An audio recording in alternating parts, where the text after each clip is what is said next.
Straight out the boot room to Wembley, our second home.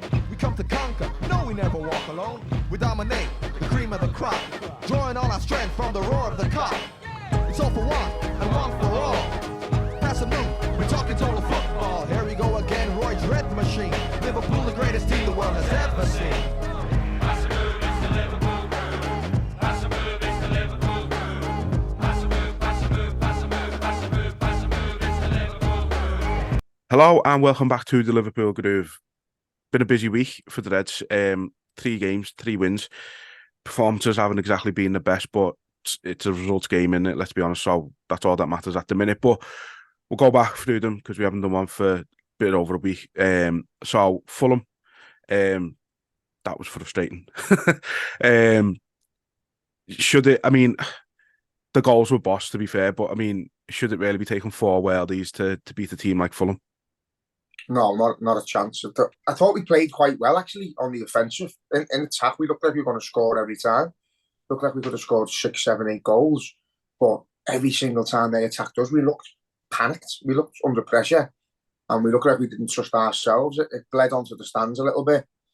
You know, I think every time Fulham got the ball, we took a fucking deep breath and thought, here we go again. After that first one. We just didn't look great in defence. Didn't look assured. But going forward, we did. It was a fucking mixed game. It was mad. But it was one of them games where you're clinging onto your seat thinking, fuck, if Fulham get another chance, they could score again. And they did. Time again. So, you know, them games are going to happen where we're a little bit off it in certain places. But the main thing is we struck 4 fucking belter goals. And I thought Klopp was an absolute fucking lunatic genius on the night, bringing Endo on that no one in the ground wanted to come on because he's a defensive midfielder and we need to go and win a game. And he literally brought calm into the midfield and he gave that outlet where simple ball into him, simple ball out, and it changed the game for us. And then obviously his goal was the start of the comeback. But fuck me, it was stress. But they're the games you live for. They're the games where obviously you're getting drained of enjoyment now because of VAR and referees. There weren't fucking any goals there you could question. They were just all belter. Yeah. Bar the last one, when you're seeing it after the match, you see Nunez's bit of a scuffle in the box with their defender. That probably, if that was fucking yesterday, I think that gets disallowed. The referee was shite. But yeah, at the end of the day, lad, you score a late winner and it's euphoria. You've got 3 points and you're fucking marching on. That's all we want. I'm not asked how we play, as long as we win. No, I mean, I do agree somewhat with the sentiment of I'm not too asked how we play as long as we win. But I think if we do continue playing how we have done, as I say, it's only really the last 3 games.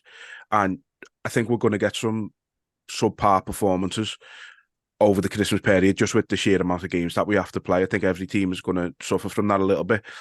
But I think, you know, there's going to come a game where we don't get away with it. I thought yesterday was going to be that game, if I'm being honest. But we'll come on to that in a minute. But I think, for me, I don't think Kelleher painted himself in glory in the Fulham game. But at the same time, you know, he's being asked to come in to replace the best in the world. He's not really played much this season outside. Well, he hasn't played at all outside of the Europa League. So I don't know if he was a bit rusty or something, but Klopp's come out and said, you know, it wasn't anything to do with Kelleher. It's a system issue. So he's sort of taken the heat off Kelleher, which I really, really like, to be honest. I thought that was proper fucking...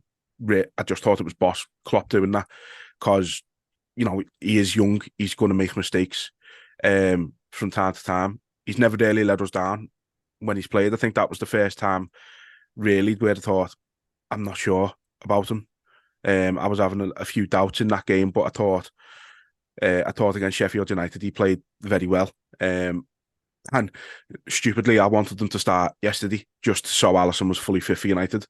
Obviously, it's been the right call to start Alisson in the end, but yeah, look, it's just, as I say, it's just one of them. I think he was a bit shaky in the Fulham game, but I'd say Klopp defended him, which I loved. I think, again, as we spoke about it at length, with obviously the change of defence and change of defenders, change of goalkeeper, coming into what's not quite yet a unit. Don't know who your midfield's going to be. Don't know who our strikers are going to be. Don't know who your defenders are going to be, or your keeper at the moment. So I think I'll always defend the goalie who's playing in front of a different defence all the time. I thought from the stands, from being stood on the cop, their first goal, I thought was his fault. I didn't see the second contact on the ball. I didn't see the actual shot. It looked like it come in from the side and hit him and went in. All right. From where we were. So I was like, that's fucking ridiculous. That can't be happening. The one that hit him and gone over the line, you know, I think these are, as Klopp said, these are chances that shouldn't really be getting made. So as a goalie, although you should expect the fucking worst, I don't think you can play a game expecting your defence to let you down that often. And I think that it was more down to the defence not doing their job than it was him. There were chances that I don't think should have been going towards goal. It should have been blocked by us before the initial pass or before the shot. So got to give, you know, a bit of leeway that they weren't shots that should have been taken. It was just poor defending, and he could have done a bit better for them. But I think it's an expectancy thing.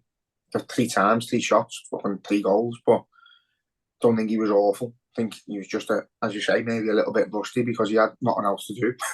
Yeah. No, yeah, fair point. Very, very fair point.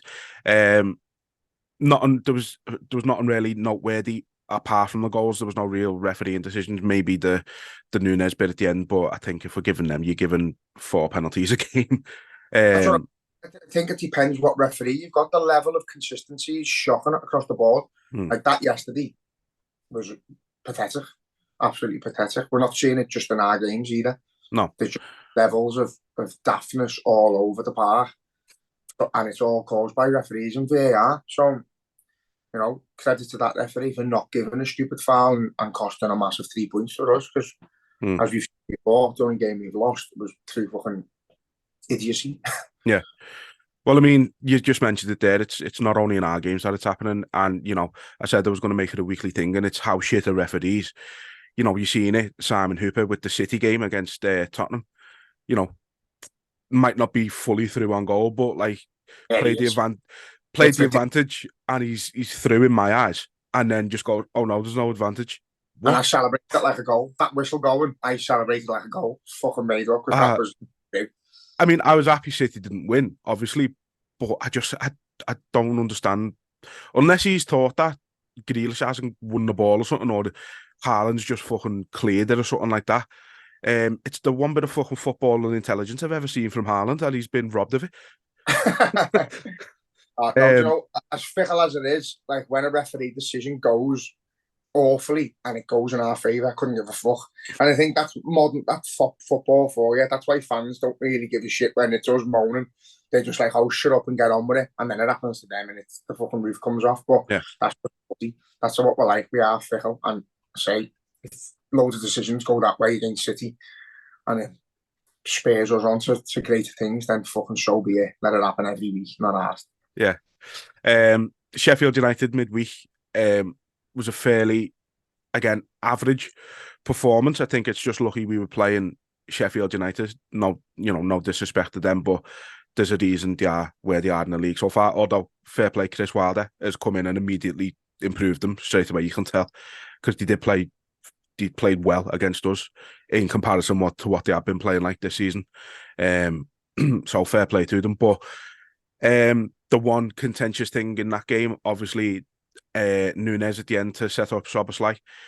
Obviously, Palace fans, I was going to say that's next. Sheffield United fans saying it was a foul. I think he just wins the ball, fucking 100% of the ball, and that's it. Get on. Like, people are trying to say he scissored him. His left foot was, his left foot was still fucking planted on the floor. He slid in with 1 foot. It's not a foul. First of all, like Sheffield United were the better team for fucking most of the game. They looked more dangerous than us. We didn't get going. But we went through the gears and eventually found our form again, where the better players stood out and started performing. The fucking first goal, Van Dijk, great. That one, Núñez, it just shows you how fucking wild and erratic he is to even attempt that tackle on a yellow card. But does what Núñez does the maddest thing, but then he'll come out shining. And it was a fucking brilliant, old-fashioned tackle. No malice, no danger of hurting him. He has scissored him. He has scissored him. His left foot's gone, but he hasn't made contact with his left foot, so it's not a foul. He's as you say, he's used his left foot as a prop to fucking land the tackle with his right. So it's fantastic. Doesn't hardly touch the man. Wins all the ball, and then the pass at the end and the finish. Fucking brilliant goal. You are sort of expecting it in today's game to get counted out because of the tackle, but fucking deserved it. The work rate, the effort on a game he didn't really play well again. You know, I'm starting to find him a bit frustrating. Fulham, the game could be put to bed if he does his job and scores. Sheffield United game could be put to bed if he scores, but he just keeps missing, and it's getting frustrating. It's gone from like a bit of a cult hero. It's a bit funny because you know he's going to get a goal in the end, or he's going to set one up, to being frustrating because it's boiling down to someone's going to have to fucking save us 3 points because he's missing chance after chance. So I'm getting a bit frustrated with him, to be honest. But again, he knows when he's played bad and he's missed chances and his head could go down, and he does that, wins the ball back late on and delivers the pass to seal the game. So, you know, I'm not going to lose too much faith in him, but we need him to start scoring again. Yeah, it seems like he's lost that composure that he seemed to gain at the start of the season. You know, when we brought him on against Newcastle and he won the game for us, he looked a shadow of the Núñez from last season, and he seems to be looking like that Núñez again at the minute. Again, not going to count him out or anything yet, but yeah, it is getting frustrating. For me, it's more the fact that he can't fucking stay on side. Oh, he can't stay on side, but it's getting to a point where if the ball goes through on goal and it's Núñez and not Diaz or Salah, you instantly, I sort of look away from the telly and go, he's going to miss. It's getting to that point where you're not excited when he gets on the ball in front of goal because you sort of know he's going to miss. It's only been a few games. I think it's just a knee-jerk reaction to a striker who's a bit chaotic, as we know. He'll probably go on a game where he scores every week for a couple of weeks, hopefully. But yeah, just at the minute, the way we're playing and the way we are, we're just getting over the line. You're thinking earlier on in the game, if he puts that to bed, it's fucking game over. That's the settled. That's 2-0 early on, 3-0 early on, and he's not doing it. So yeah, I think he can find that form again. It is only a form thing, but at the minute, as I say, I think if he goes through on goal, you're covering your eyes and you're like, oh, he's not going to score. Yeah, no, I think, to be honest, in fairness, I don't think the front three have been playing well at all recently anyway. I think we're missing Jota in that. I think he's just, I don't even think it's necessarily for his play or anything like that, but I just think he's so clinical. If you put him through, you know, 9 times out of 10, he's going to score. Diaz is like, it's hard because I feel like nearly every player other than Salah is better coming off the bench. Yeah. I feel like if you bring Núñez on for 20 minutes, he causes absolute fucking carnage. Bring Jota on, bring Diaz on. Diaz at the minute starting, his numbers are shite. He's getting the ball and he's like, drifts out wide and then takes a man on and then cuts in and then passes back. So again, it's all getting a bit frustrating, but that's what it's like. You're playing against teams who sit in deep, and it's hard to just have players ghosting past them and skinning them and cutting in and being one-on-one with the keeper. It's not that easy. You've got to just understand that. Diaz is a magnificent player, but again, I think he'd be better coming on against tired legs when he can get in behind and he's got that extra yard of pace than the defender. Yeah.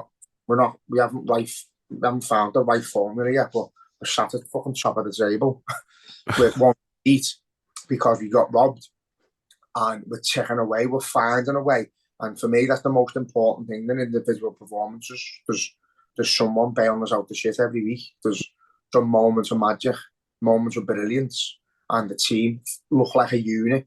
The sense of they're all there for each other. It's back to the fans are united with the team and Klopp smiling again. So I think no matter what happens, I don't feel like we're going to lose. It could be 10 minutes to go, and all I do in my head now against Fulham, I was like, if we score in the next 5, we've got 5 to score another, and that's where my head's at. said to me dad just before we scored against Fulham, scored in the next 5, we can win the game. We did. So it was like, that's the lad next to me. Yes, told you, fucking told you. And then the lad in front of me was like, you cheeky cunt. He didn't want Endo to come on. I'm like, Endo. You cheeky bastard. But yeah, I've just got that faith again where no matter how we're playing, no matter what we're doing, I've just got a feeling that there's something going to come from nowhere. And as we seen yesterday, it did again. Yeah. No, I mean, just to go back to the point with the front three, we spoke about it at the start of the season about, who we'd like as our sort of starting striker. And I think I kind of explained how I think the three, Jota, Gakpo, Nunes are all different. And right now, I think we need Gakpo starting because, like I said, I think he's not as good at it as Firmino was, but he's the closest we've got to a Firmino replacement at the minute.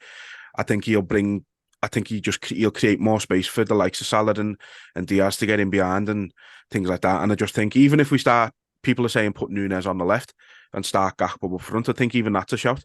Again, I think Gakpo is willing to go deep to get the ball. And as I say, he draws players in, but he's so good at keeping hold of the ball.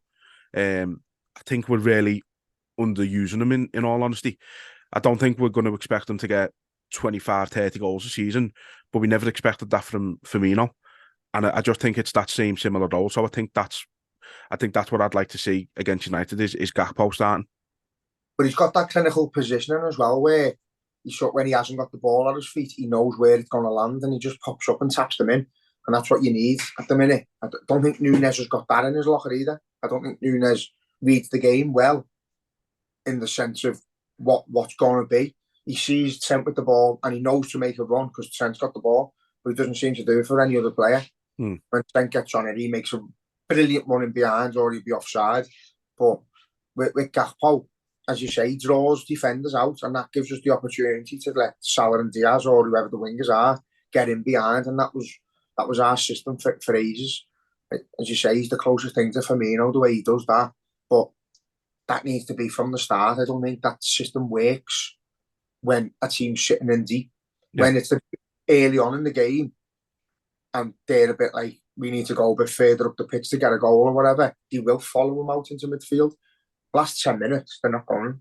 They're going to just sit there and keep old position and hold the forward and stay there and go, right, he can go in the middle, leave him there. He can't do nothing with the ball there. But earlier on in the game, it happens. So I agree. I think Gakpo starting in the middle of the two wide men or 4-2-3-1 and have Gakpo behind the striker. Yeah. No, I think he's earned the chance. I think even when he come on yesterday, I thought he was good. But yeah, let's move on to yesterday's game because I think there's a fair bit to go through in that one. I think Klopp summed it up best. For 78 minutes, we were shite. Although we didn't quite say shite, or I probably wanted to. But then we found a way to do it. But let's sort of go through every instant as they happen. So, first penalty that got overturned, correct decision. 100%, yeah. Yeah, I don't see how there's an argument for that one, to be honest. I don't know how it took so long. Again, it's fucking. No.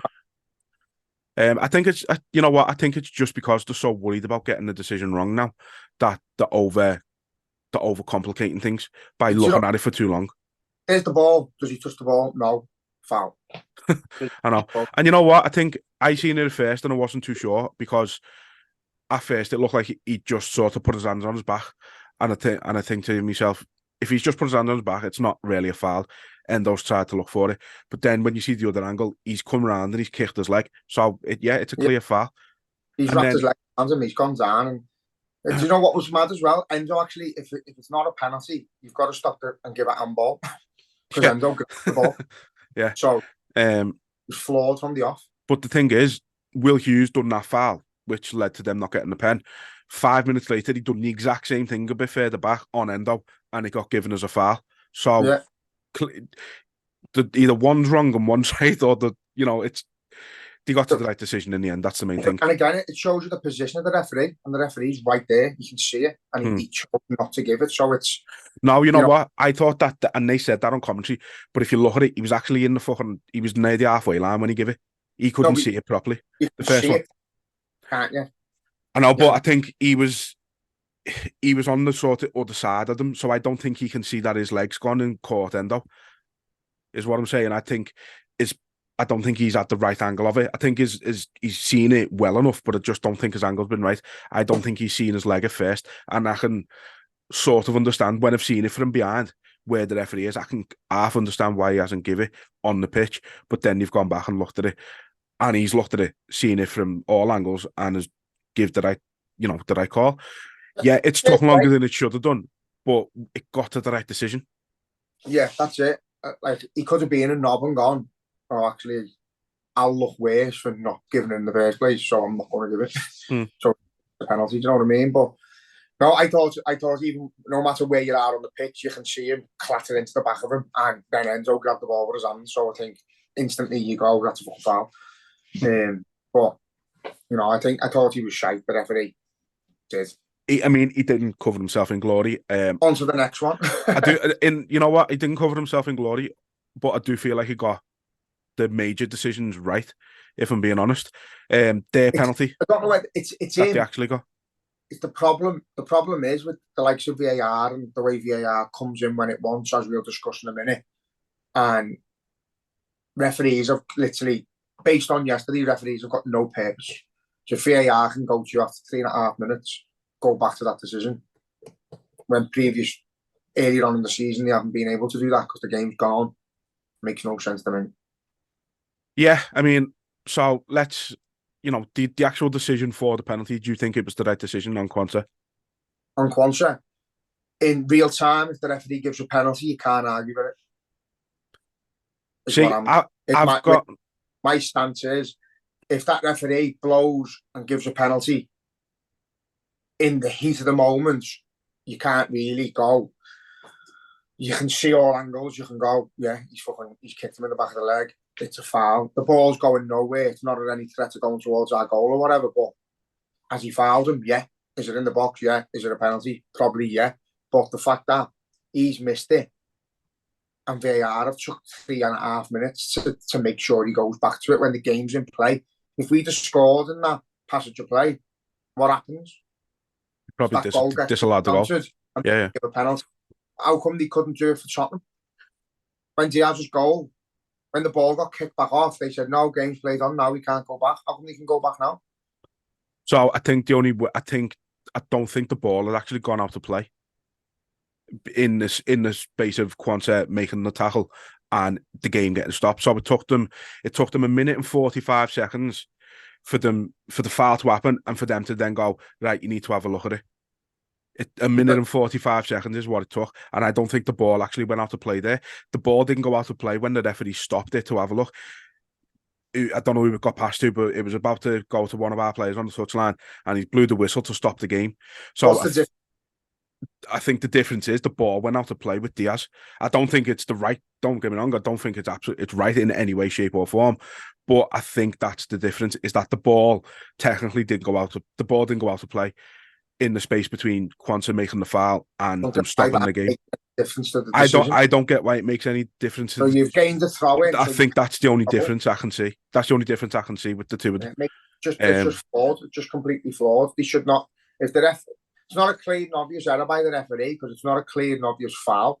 So it is a debatable foul. Some will argue it's not a penalty. Some will argue it is. But to make it last that long, it's fucking ridiculous. Yeah. Yeah, no, and yeah, I to be honest, I've got no issues with the actual penalty decision itself. Just the length of time it's taken again. I do think it was a foul.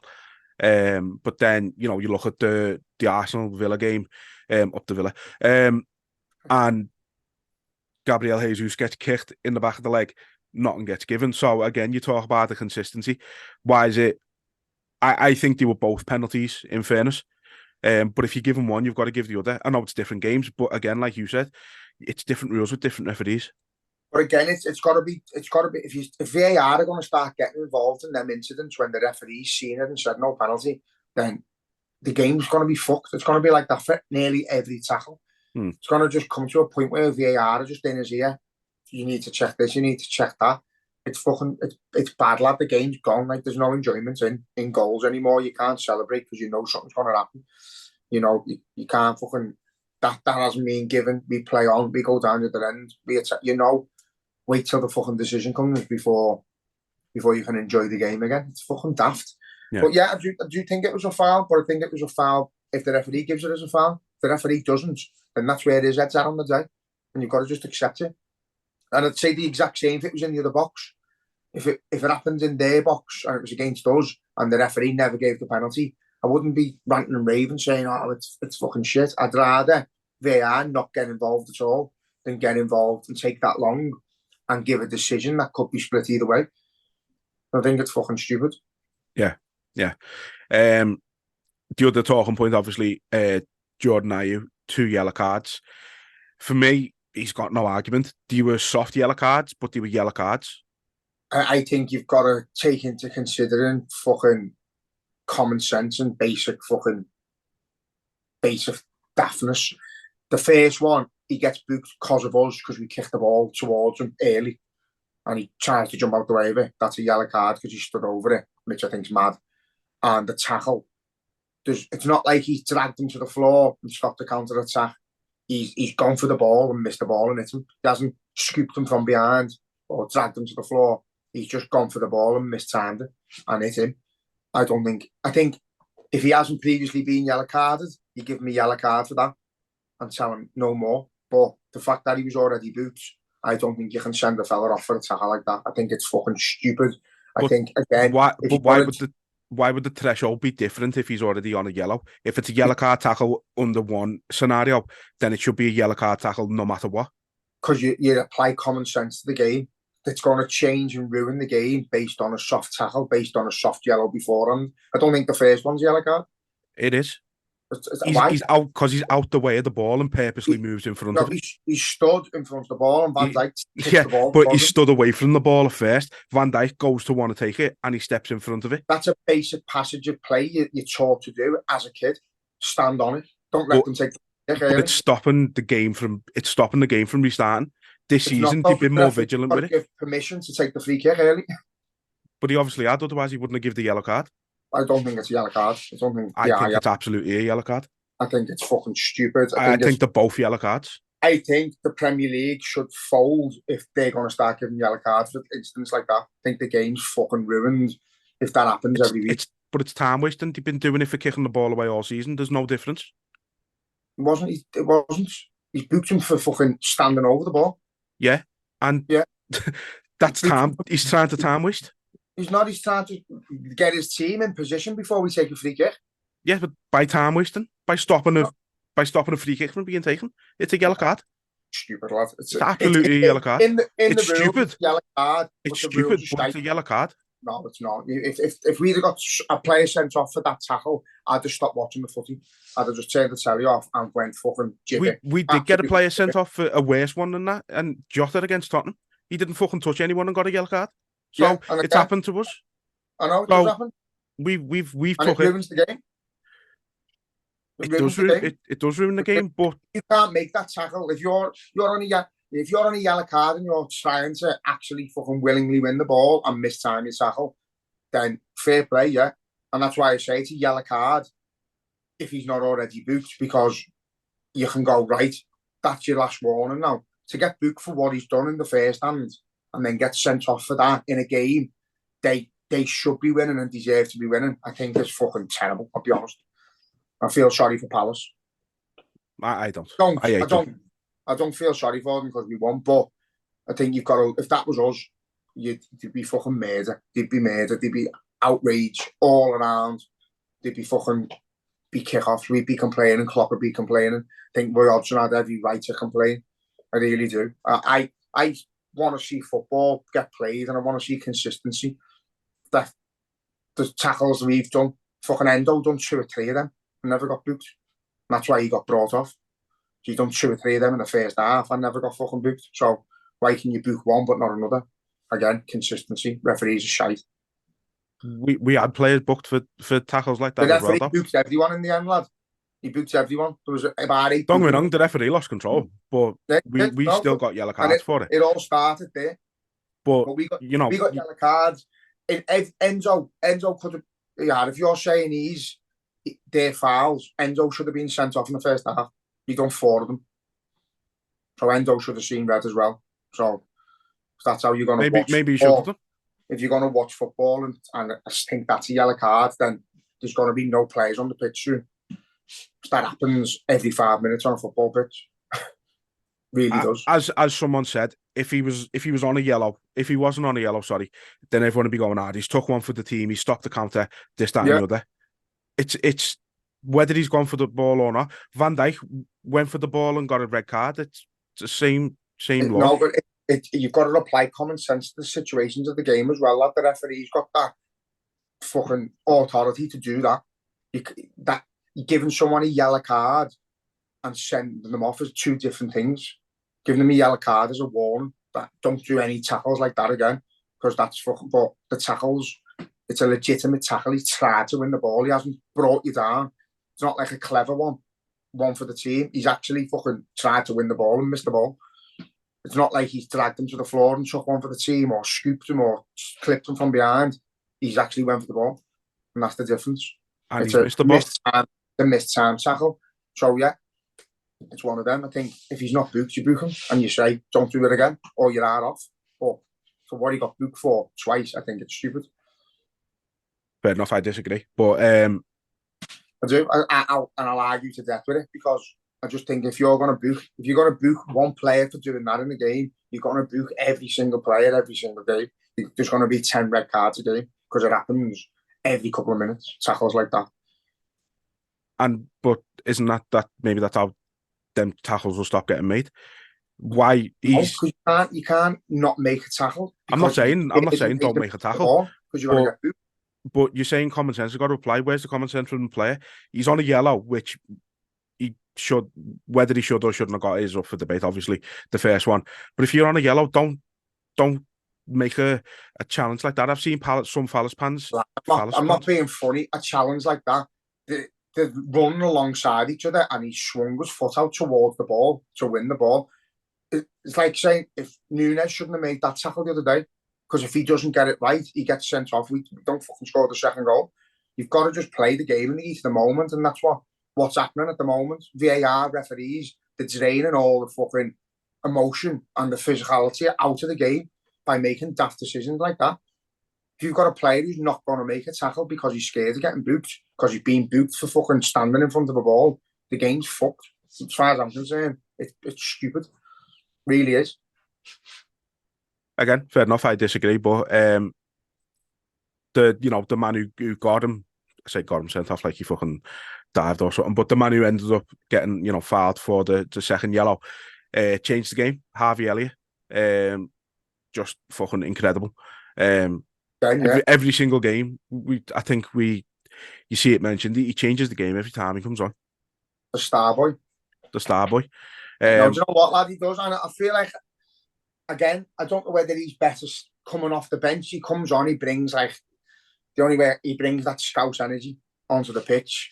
He brings a passion that none of the others seem to really have. He's looked for it. He's running around tackling. He's covering ground. He's getting on the ball. He wants to be on. Whoever's got the ball, you'll find Harvey Elliott next to them asking for it. He's fucking everywhere, left, right, and centre. And when he gets on it, he makes things happen.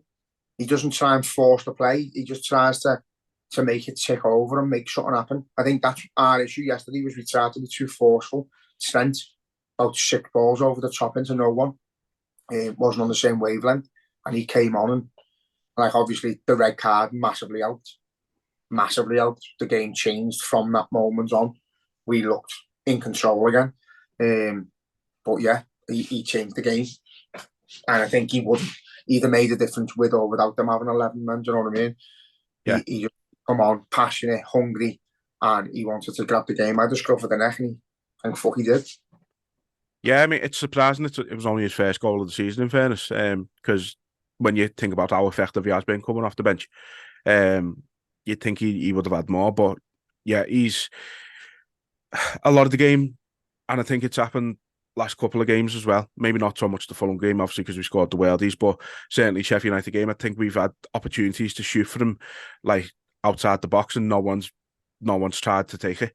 And Harvey's just picked it up, and he's worked the space well. I don't know what that Mateta was doing. Like, he just fucking absolutely. He looked as if he was going to try and go with him, and then just gave up immediately. From like the slightest drop of his shoulder, it was proper weird. But yeah, great finish. I think he's caught the keeper off guard. I think most players in that position will go try and curl it into the far post, and the fact that he's gone near post, I think, has caught the keeper slightly off guard a bit. And the way they defended, you're expecting that to get blocked before he shoots, and that's what I was saying about Kelleher. Your part putting your trust in your defenders to go ahead, fucking put a foot in there, but brilliant strike. Yeah. You're absolutely right, and I think he was unlucky not to have an assist coming on as well for Diaz. Very tight, but I think it probably was offside. But that's the thing, isn't it? Like, you look at Diaz, even Salah, they didn't have good games yesterday, but Salah in the right place at the right time to get the goal. Would have been a penalty if he never scored, and he would have had a man sent off there anyway. But yeah, I think right place, right time, even when he's had a bad game. Diaz, nearly right place, right time, even though he's had a bad game. So I don't necessarily think they have bad games. Again, like, we've put all our eggs in the basket with Szoboszlai, saying he's fucking Gerrard, and obviously rightfully so. We've been overexcited about him, but now he's fine and he's on the same level as the other midfielders now. He's not doing much in games. He's not making much happen. He's just sort of there. And he's not standing out half as much. Don't know whether the hype's got to him a little bit or whatever, but he never played great. Thought Gravenberch tried to get on the ball and drive through. Never quite happened for him, but he had a go. He tried. So I think it's hard when your defence isn't fucking on it. Yeah, your midfield's not on it, and then you're expecting the strikers to perform. Like, chances like Nunes got again, ball over the top in front of goal, could possibly stretch a bit further, put it in the back of the net. Doesn't. That's on him for me, as far as I'm concerned. But Diaz and Salah are trying to make things happen with the ball at the feet on the halfway line with no real help. So, you've got to take that with a pinch of salt, and just they'll definitely come good. They'll definitely start things ticking again when the midfield starts improving. But I do feel like we've gone a bit back to square one, where we're getting outfought in the midfield, getting outworked. The press isn't the same. Don't seem to be pressing as we was. And I don't know whether that's a change to personnel or whatever, but I thought Enzo played well yesterday. I thought he was the main man in the midfield. He was getting on the ball. He was doing them little cynical fouls that you need to do when they're bursting through the midfield and bringing players down. And thankfully, he never got fucking booked early on. Would have ruined it. I think they'd have got another one in the first half. Yeah. No, I mean, he's sort of the new Lucas in that respect, isn't he? Like, he's a nailed on yellow. I think he even was it the Fulham game when he come on, didn't he? I said straight away as soon as he comes on, nailed on yellow, and he managed to get one in that game as well.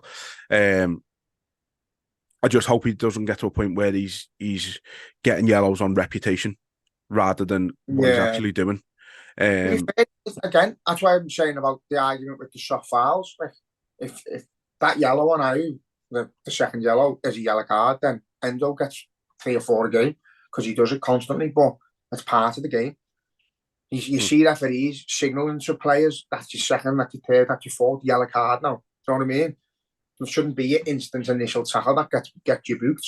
So I think it's fucking stupid, but he does the job well. He does the dirty work, and he's starting to look quite elegant on the ball as well. He gets the ball, quick look, quick turn, and a pass out, and he doesn't do anything extravagant, but he gets us ticking over, wins the ball back, and he plays that simple ball out like a Joe Allen, like a Lucas. Doesn't do anything over the top, but I'm comfortable with him in the middle now. Yeah, I think we're starting to see why a lot of people who were involved in and take interest in German football were saying how much of a shrewd signing he is. Like I said, he's good with the ball. I think he likes to have a bit more time on the ball than what Palace allowed him yesterday. He gets tumbled over a lot, doesn't he? Yeah. But he shields it well. He shields the ball well. Like a dagger, he does. He gets down, shouts, and he gets tumbles over. But yeah, he's doing all right, isn't he? Yeah, I've got no complaints with him at all. I'd say, for how much we bought him for in today's market is not a lot. No one really expected anything from him. Really, don't think. We weren't expecting him to. I don't even think people were expecting him to pop up with even one goal, or anything like that. That goal again, that changed the game against Fulham. And I think, the fact that it was him as well, there's always a player that you want to see do well. And he's that player you want to see him fucking prosper. And, he understands his age. He's 31, 32. He knows he's fucking not in the peak of his career, but he's at Liverpool now. And with better players around him, you can still get better. You know what I mean? And in his role as well, lad, you can play there till you fucking late 30s. Doesn't have to do a lot of running. So he's doing sound. He's doing sound, and I think in games that's going to be tough and going to be physical. I think he's the man in the middle he wants. Yeah. Quansah, obviously, I don't think he had his. That was probably his. I don't think it was terrible, but it was his worst game since he's come into the side. But he's young. He's going to have off days. I've got no problems with that whatsoever. I thought he was sound. I thought he made one mistake where he tried to carry the ball out and he took it off him, which is a system thing. Gomez does it, Van Dijk's done it, Matip does it. They all try and carry the ball out, and often they get fucking caught out, to be honest. So no issue with that. Penalty, bit of a fucking bad one, but again, I don't think their attackers doing anything. Don't think the ball's going anywhere. Do you know what I mean? The ball's going away. So I don't see the need to do that. But when it's slowed down, it always looks worse. So I think heat the moment. There's the ball, bang, go for it. Bit tough, but it was a penalty. Yeah, so he is looking like a proper centre half. I think Kanate's like a fucking bull in a china shop when he comes on, just foul after foul. But what frustrated me the most yesterday is we were making fouls in dangerous areas for them to create offset. They're a fucking set piece team. You love putting the ball in the box, and we kept fouling them outside our box, just inside the half where they can ping it in. But then when they were running through on goal, and you screaming to fucking take them down, we wouldn't take them down. And that was annoying me. We're making fouls in stupid areas, and then when we're desperate, fucking bring them down. They don't. They just stand there and let you run. It's the same against Fulham as well. Like the amount of times Van Dijk took a step back and let the forward run towards him was fucking panicking. And like screaming, go to the fucking ball. And we don't go to the ball. Yeah, I think we sort of, the players know which tackles they can make where they won't get a yellow and where they make it if they will get a yellow. And I think that's what they do. The ones where they know they won't get a yellow, they'll make them tackles. And if they think they're going to get a yellow, they won't bother. And I think that probably showed yesterday. There's Palace fans throwing the stats up how Liverpool only had 2 yellows and same amount of fouls. They had more yellows and stuff like that. It's like, I think our players just understood a bit more what tackles are going to get them yellows and what aren't. And yeah, we probably did get lucky with probably Endo at the very least, maybe even Kanate. Sometimes that happens. But I think on Gomez, I thought we were a lot better when he come on as well on the right. And I've said it for a long. I think we both said it for a while. Gomez on the right is brilliant. I think he's much more suited to being a right back than a centre back. Yeah, I agree. It all goes down to the system again. Like Trent's playing as like a centre mid, but a backup right back. So when Gomez was going up, Trent was sitting in. Gomez was getting in there, and we had cover on the right, and that's just the difference. When Trent's on the right, he doesn't get that same cover. No one covers him. So there is gaps. There's always going to be gaps when you're playing probably arguably your best player who's going forward, playing him in an offensive role. He's got to be in that role. He's got to be in a position to make something happen. But Gomez shocked me yesterday with how he was flying up the wing and putting the ball in the box and taking players on. And that's option. Played well in a game the other week. He looked shite. Couldn't play a pass. Don't think it was Sheffield United. Couldn't pick a pass out. Couldn't find the red shirt. Couldn't go past the man. Kept losing the ball. Thought he was shocking. And then comes in there. He was playing left back there though, wasn't he? Was he? Yeah. Yeah. Yeah. I think that's the difference. But again, I don't know why play him left back when you got Simicast there.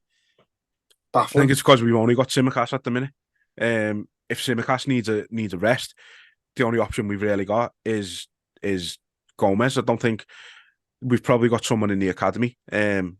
But it's whether you know, in a big must-win game like that, do you bring an academy lad in for the first start in the Premier League and things like that? I just think No, of course not. I just think it's the only realistic option at the minute. Suppose so, yeah. But now, right back. He played well going right back. I think he made things happen. He made us look better offensively. When Klopp was making all these subs, it was like we were throwing the kitchen sink at just. It was like being on footy managers and just doing whatever you fucking can to make something change when you haven't really got a clue what's going on or how it's going to pan out.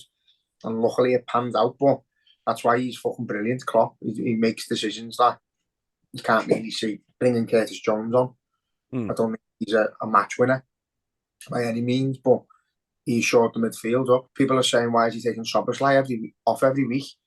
Because he's not doing it every week. No, he's not. He's brilliant. Brilliant, but he's not doing it every week. He's that type of player. When he's not playing well, it's very noticeable, because when he plays well, he's massive. Do you know what I mean? Yeah. Massive, everything we do. When he's not, it's a big gap to fucking fill in that middle. And luckily, we ended up filling it with a few players that we didn't expect to come on. Yeah.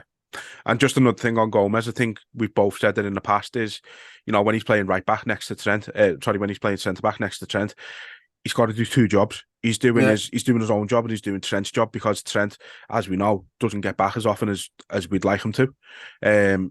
When he's playing right back, he's only got to deal with his job, and I just think that suits him so much better. But I thought he was absolutely brilliant when he come on, and I don't think many people have really spoke about it, in fairness. So, look, subs seemed odd.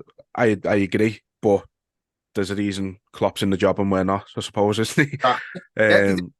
It didn't seem odd, because they were the only players we had on, but it just seemed desperate. Like, you're probably thinking, are you really taking him off for Curtis Jones? But that's why, fresh legs. You know, they got a chicken. And Harvey Elliott, again, obviously changed the fucking game, but he done what you would want Szoboszlai to do from the off. Get the ball, drive towards goal, make shit happen. And, fucking changed the game.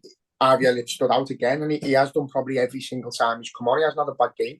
He's really standing out, and he's really must be in Klopp's mind now to start him, because he's a game changer. But again, I think our problem at the minute is we've probably got too many game changers and not enough fucking 90-minute players. Yeah. Everyone seems to be very good at coming on off the bench, which, you know, was a bit frustrating. But say, as long as we keep chipping away and winning them points, lad, fucking not asked. And I say that honestly.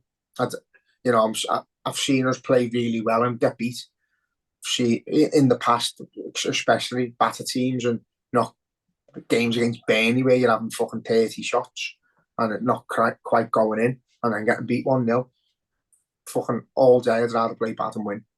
Yeah. I remember the game years ago, West Brom, and when they had Lukaku on loan, and I think we had like 43 shots, and they beat us 2-0. So I always give me these days over them massively. Where it was the first game of the season, and I was working, so I turned my phone off all day until 10:30 in the night. Match of the day, we were first on, and I think it was West Brom. They beat us 3-0, I think, 2 or 3-0. Yeah, it was the old day of the season, and I thought, why hasn't no one even tried to contact me to say, turn your fucking phone on? Send an email or something. Don't waste your day, lads, because we've been battered. Yeah. Back there, it was like the first gone in. Oh, the second's gone in. Gonna be a comeback this. Oh, third's gone in. Oh, full time bastard.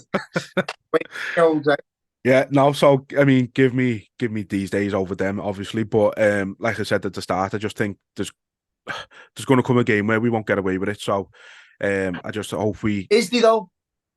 That's the question. No, I agree. I say I did. It felt like yesterday was going to be that game, especially with Palace. I fucking hate Palace. They always seem to do they all in it. That just haunts us forever. Well, I hate them.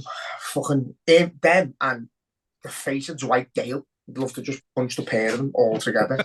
But yeah, I just felt like even yesterday, fucking sounds cliche, but there's always hope in your heart that we're going to come and we're going to do something, even when we're not playing well. I was just timing in my head, oh, if we score now, we could score again. If we score now, and then it goes on to like later on, you're thinking, ooh, is it? But no, I think in the end, based on the attacks we had in the last fucking 15 minutes and that, we probably deserved to win the game. But again, Alisson Becker, without him goal there, do you win the game? Fucking 2 magnificent saves. And Trent getting back for that last one off the line. I was waiting for the referee to check his watch and it vibrated. It knocked me sick. But again, Alisson Becker, that's why it's so hard for Kelleher to get in because he's the best in the world by a mile. Yeah, that's it. And like I said at the start, I wanted Kelleher to start yesterday, but Alisson showed why I was wrong. You're an idiot. And I'm happy to admit that because we won. But look, it's another busy week ahead. Well, busy sort of 2 weeks, I suppose. Obviously, we've got USG on Thursday, so I expect to see a very, very second string team there. You know, Jimmy Traore, Phil Babb, Bjorn Torkvam, all the ones we named the other week in our worst 11s. I hope they all start. Yeah, look, the group's wrapped up there, isn't it? We're guaranteed first place, so we can afford to rest people. You know, I imagine Ben Doak will start, Connor Bradley, Quansah will probably start. I imagine he's going to go Van Dijk, Konate against United. But then, yeah, that's inconsequential, really. Good performance would be nice for the young lads. But yeah, I think you need to have a strong core. Obviously, I think Kelleher will start. Yeah. But I think you need to. I think Quansah's without fucking blowing smoke up his ass. I think he's at a level now where he is first team. He is 100%. He's not in to make the numbers up or because there's injuries. He's in the fucking first team. So if you start him, he's your main man at the centre half with a young lad. You might see Gomez start. Yeah. A young left back start. You could do it 1 or 2 of the squad players, maybe a Curtis Jones and a McAllister playing in midfield. And McAllister injured. Well, yeah, he got this. I mean, he got volleyed everywhere at Sheffield United, but he got the stamp on the knee, didn't he? So he's not going to be in contention at all. So maybe Gravenberch, Jones, and maybe Enzo. You never know. And then up front, play Nunes. Fucking give him something to go and bite at and get a few goals. Ben Doak. And again, I'd probably say fucking Diaz because we need a game where we can make something click and we can see the best of them. So I think playing games is only going to benefit the players who are playing great at the minute. Yeah. But yeah, we've got that, and then we've got 3 home games on the spin. So a nice little spell for us there. United, West Ham, Arsenal. Tough. Very, very tough, like. That's your make or break going into Christmas. Like, I know if we're top of the league at Christmas, then my ass will be off to Liverpool because they're fucking done amazingly. If we're not top of the league at Christmas, we're still in with the shout, which I'm more than confident we will be. You know, I said to you, didn't I? If we can stay 4 or 5 points in the derivative of whoever's top going into the new year, it's a fucking great start to the season. You know, I think top 4's already pretty nailed on. Fucking don't want to touch over like, but I do think barring an absolute collapse, you know, as we say, we haven't even got into 3rd gear in this season yet. And when we do, God help them, because it will click eventually. So there was no big pressure on us to go and be top of the league as we are right now at this moment. But so it's practically a brand new team, learning the system, learning the roles, gelling together. You've got players playing out of position, learning positions, the McAllisters and that.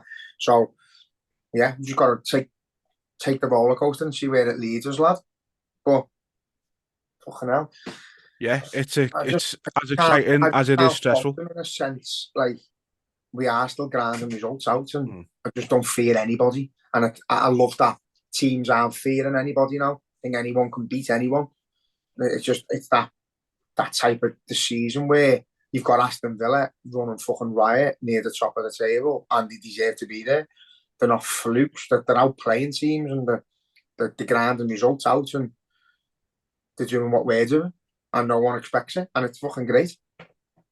Yeah, no, as I just said there, it's as exciting as it is stressful, Yeah. at the minute. But no, Villa, I was just about to say, look at them. I think Arsenal probably deserve something out of the game yesterday, if I'm being honest. 100%.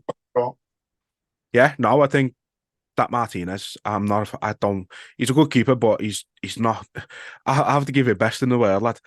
Like, he genuinely could have cost him 3 goals yesterday. World Cup winner, that's it. It's crazy. Yeah, popularity contest, isn't it? On yeah. that still Neville would be the best midfielder in the league.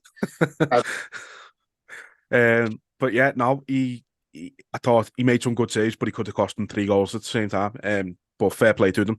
Absolutely deserve to be where they are. Played City off the park the other night. They deserved a bit of luck yesterday, the way they've been playing. We battered them. It's mad, I don't understand it. But you've only got to look at the recent results.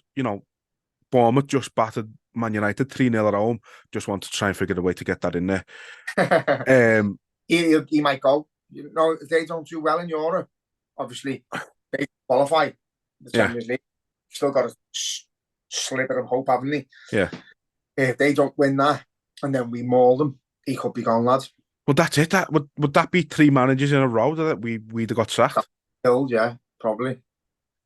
I mean, we've got to start looking at more records there. Like, Klopp's just fucking stacking them at the minute. Yeah, if we get another manager sacked, as long as they don't sack him before we play them, that's all. I'm not asking. But they've got no Fernandes, so they'll be better for that. Because he's not a big game player. He's a petulant child. Oh, he's a knob, isn't he? I absolutely hate him. But like your Marshalls and Rashford with our high line, I'll be licking the lips, and it's scary.